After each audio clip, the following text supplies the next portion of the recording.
Welcome back to the United States. Thank you, Laurie, for your introduction. Thank you very much, ladies and gentlemen, for coming. I have to be brief, so I'll be terse. Like a number of people who are students of religion, I've spent a lot of time lately, as you should if you have the opportunity, I recommend it very highly, with Professor Dermot McCulloch's History of Christianity. Marvelous work of scholarship and literature, written by a mainstream believer, extraordinarily broad and deep, in which he ponders one very important question, the only one I've got time for now. What happened to the word Christendom? Remember, there used to be such a term. It used to extend across the world, and the hope is that it would extend even further. And it was unironically used to mean those areas of human civilization, and areas yet to be civilized, of course, where the word of Jesus Christ reigned or would reign. And it's all gone. The word is never used except historically or sarcastically now. And McCulloch doesn't say it ended because of the Crusades, though he could. It didn't. Crusades didn't kill it. Not because of slavery, mandated by Christianity. That didn't kill it either. Nor the mass murder of colonial subjects in the yet-to-be-Christianized world. That wasn't sufficient.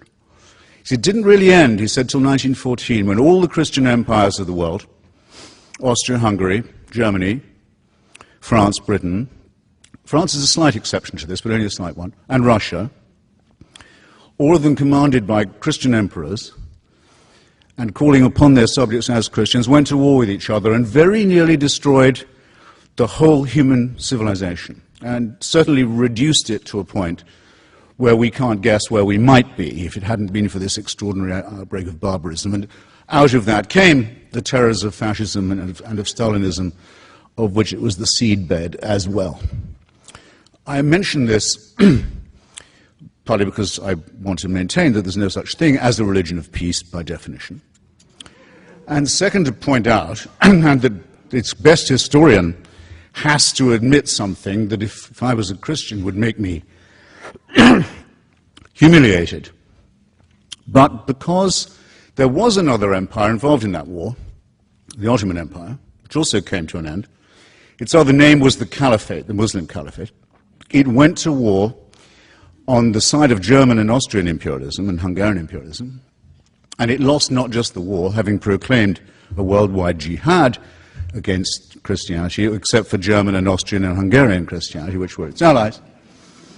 And it didn't just lose the war, but by 1924 had been dissolved by the Turkish leadership, by Ataturk. It lost the Caliphate. And that's the only one that still has supporters. The other Christian and religious empires have all gone. But the Caliphate still has fans, not just in the Muslim world, sometimes referred to by Muslims as the Dar al-Islam, the House of Islam, but also in what some Muslims call the Dar al-Harb, the House of War, the part of the world that isn't yet Muslim. There are Caliphate clubs in London now and Berlin and elsewhere, quite important ones.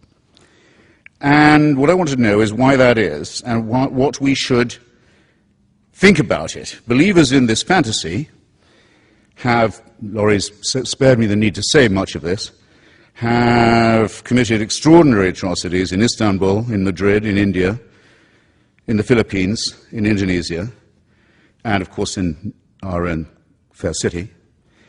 And the pretexts for it vary. They can be, the excuse for the mass murder can be that Australia has helped East Timor become independent from Indonesia. They can be that Newsweek has printed a false story about the desecration of a supposedly holy book. You never know what it's going to be next. But everyone knows to be careful about it, and everyone understands that the threat of violence that backs it is believable. And that's my opening position. Now you will say, I can hear it already being said, you may be saying it already to yourselves because the defense mechanisms kick in. And in any case, Laurie already said it for you. And I hope Professor Ramadan won't feel the need to say it again, but if he does, fair enough. You may say, that's not the real Islam. Those aren't real Muslims. Now, isn't that a fascinating objection? Is there anyone in this room, I exempt Professor Ramadan because it's his turn to speak next, is there anyone in this room who would care to arbitrate that question? Who is to say? Where is the authority that defines who is a true son of the Prophet or a true interpreter of his work? Part of the problem to begin with, and it's part of the problem because it is a religion, is that it's perfectly true to say we don't know who the true Muslims are. How right that is, who does speak for it.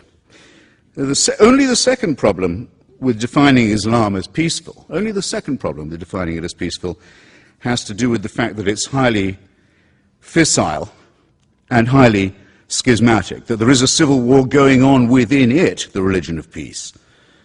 As we speak, at least one civil war between the votaries of this religion of peace is already taking place, and some of it is exported outside that world into ours, very salient fact.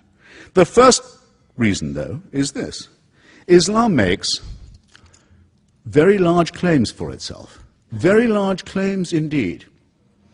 It claims to be the last and final religion, the last and final revelation. When you see bumper stickers, everyone says you can't reduce major things to a bumper sticker. It's not my idea to have bumper stickers saying Islam is the solution.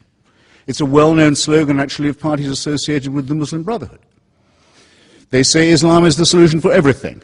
It takes care of all your life and the one to come.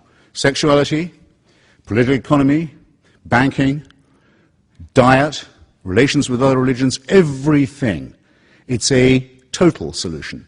What is creepy about the word total? I hope I don't have to tell an audience like this. It's the first 5 letters of the word totalitarian. It's absolute. It's absolute. It's all-inclusive. It's unanswerable. And oddly, for a religion that makes such large claims, notice another thing about Islam, it doesn't particularly like having these claims questioned or scrutinized. In other words, just as there is with all religions an inverse relationship between the claims they make and the evidence they can produce for them, you must have noticed that, with Islam, a younger religion, and perhaps therefore more in its first flush, there's an extraordinarily strong willingness to say that any challenge to its absolutist claims is by definition profane.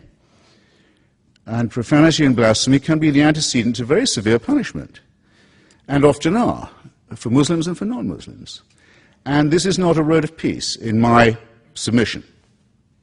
Thus my first point completed.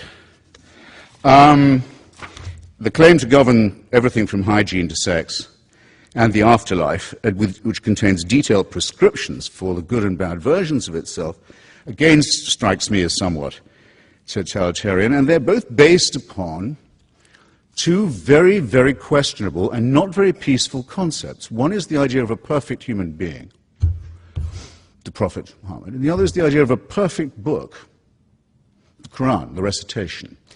Now, the category perfect human primate or mammal and the category flawless book that could possibly not use any kind of change, revision, or editing are categories that do not exist. There are no members of these categories.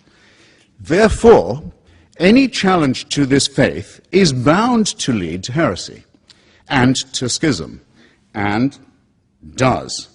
And just as all forms of absolutism and totalitarianism, leader worship and revealed truth, unalterable text, always do, because they can break, perhaps, but they cannot bend. And thus the latent potential of violence between them, among them, as well as within them, is very great. And at any moment, someone is in danger of being accused of being an apostate or an unbeliever. This week, the Coptic Pope of Egypt, Pope Shenouda, who represents 10 million Egyptians, was hustled onto Egyptian TV. He's not asked on all that often. I don't think he was even asked on this time. I think he was told he'd better come on. Why is the leader of Egypt's huge Christian minority suddenly compelled to make a TV appearance? Because one of his bishops had said in an interview that he thought that some of the verses of the Quran showed signs of having been added later on and to have been later accretion. And Pope Shenouda was forced onto the television